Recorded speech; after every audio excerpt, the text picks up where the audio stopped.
Hi, everyone. Welcome back to another episode of Ask a Care Manager. My name is Ryan Abramski. I am the Business Development Director, and I'm joined with Teresa Jackson, our Director of Care Management. The both of us work for Easy Living. We're a home care and care management agency serving the Tampa Bay area for over 20 years. The Ask a Care Manager videos are brought to you by our friends over at the Senior Living Resource Magazine and their website, seniorlivingguide.com. They're your one-stop local and statewide resource for all things senior housing and health. Anything from home care like Easy Living to assisted living facilities to memory care to senior health and care management services, again, like Easy Living. Check out Senior Living Resource Magazine and their website, seniorlivingguide.com. And I've been told the new issue is out, so it'll be coming out this week. So pick that up today and visit their website now to get all of your senior information. And Teresa, thank you so much for joining us yet again. I appreciate the time. So, big news this week.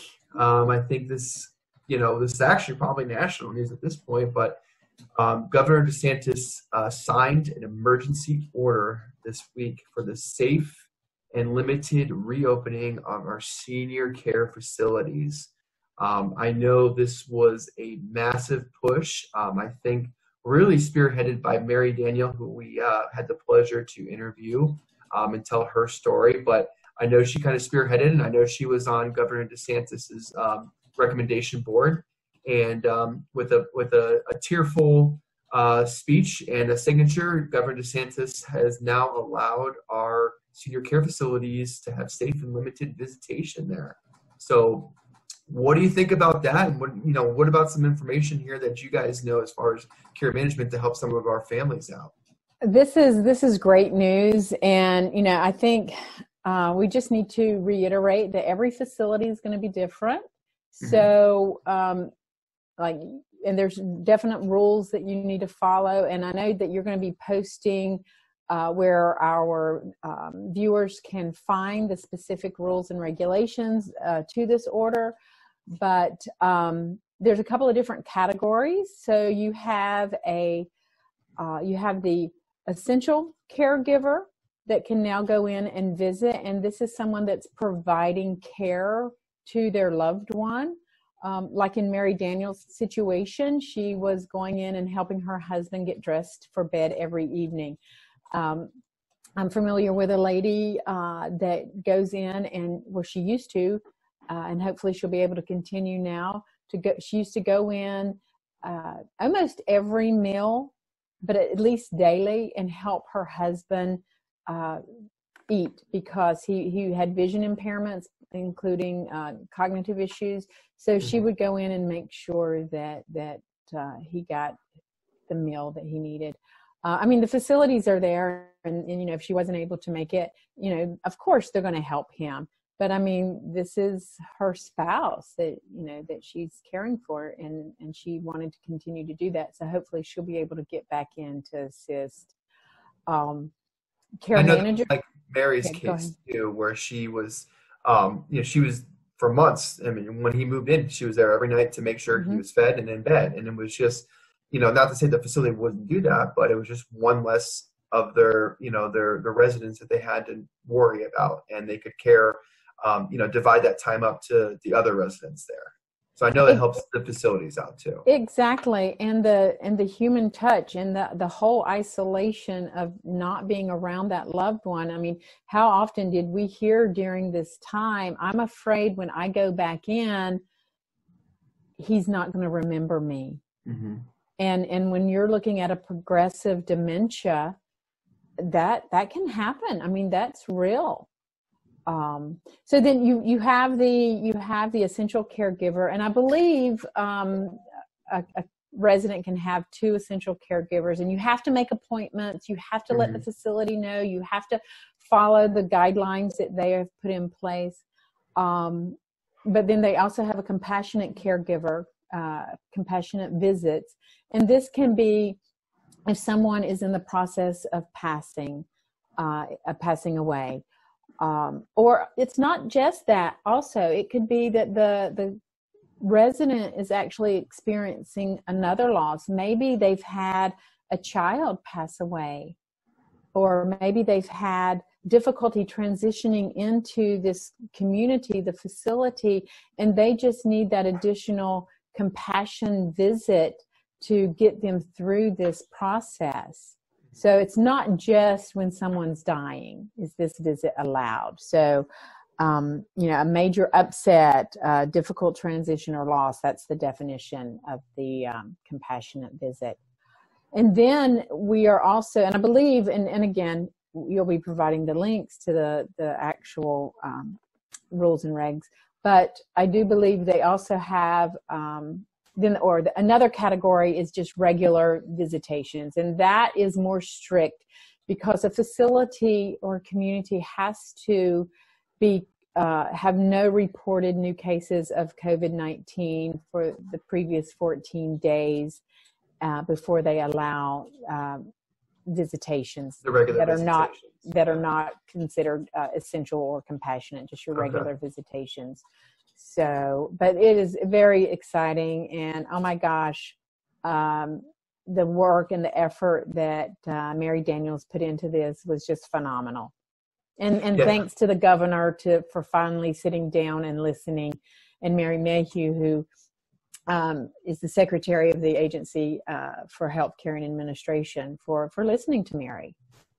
Absolutely, and I think it's an important step, for these families and for these facilities to allow them to be able to see each other, and especially at an end of life or even a transition. We hear all the time about transition into a new building. Transitions, and I'm sure as a care manager can speak to how difficult a transition can be, whether it's to another home, to another senior facility. I mean, whatever the case may be, transitions for the elderly can be very, very difficult. Exactly, especially if they're going through a cognitive decline. And now we've got, so this is Florida. Each state is working on their own regulations regarding visitations. But if you are a family member out of town, out of state, and you don't have the ability, now that we have this new option, to come in, to check on mom or dad or your loved one, that's what we are here for, care managers, aging life care managers, being your eyes and ears and your voice to advocate for what's going on.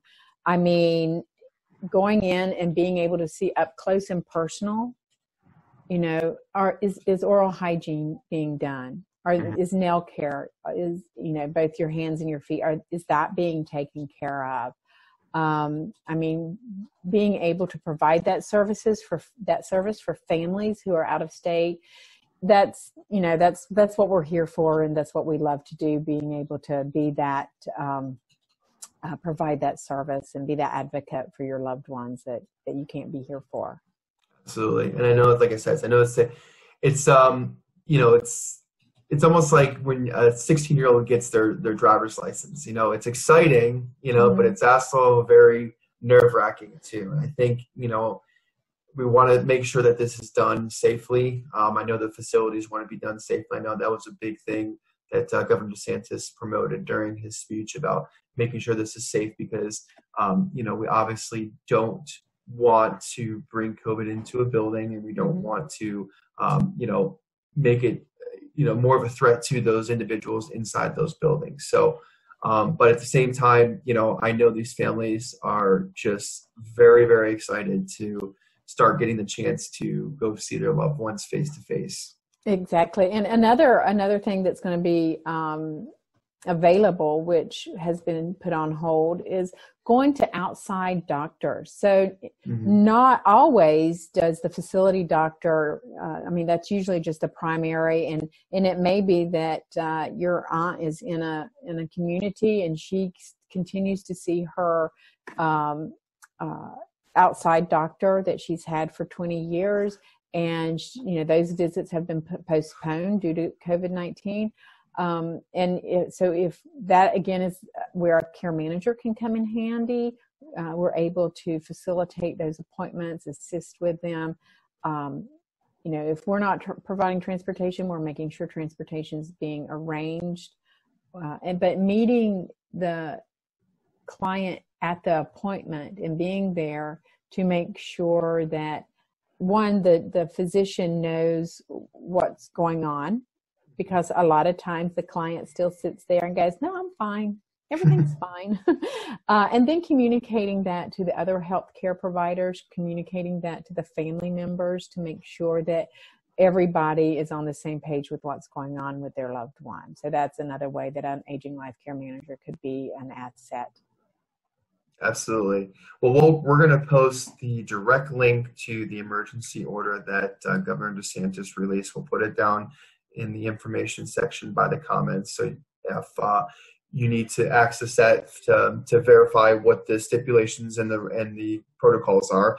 But as Teresa mentioned before, always reach out to your loved one's facility and speak with them, because each facility might have a little bit different of protocols that they have in place for their building. So just check with them, and they're always wonderful, and they'll be glad to make sure that you get the chance to see your loved one. But just always check with them first. And if I may say too, please be patient. This is a time where everyone needs to be patient, because think about it.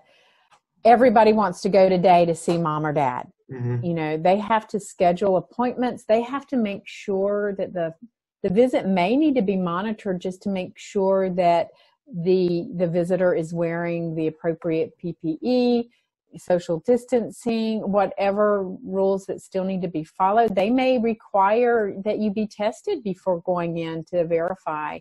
We're still working through some of the nuances of what's going on. So I just ask everybody be patient. I know the facilities are excited and to have family members back in the buildings, but we all just need to be patient with getting there. Absolutely.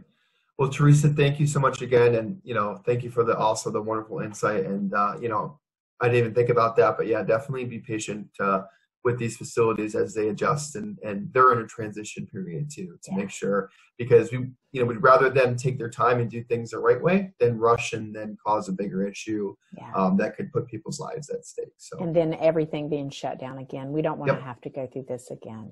Exactly. Well, again, thank you so much, Teresa, for joining us. Thank you, everyone else out there, for joining us. We'll put all the information below. If you have any questions or comments, please post them in the comment section. Send us a message on Facebook, or you can always visit our website and send us a message through there too. Again, thank you for joining us. We hope to see everyone next week.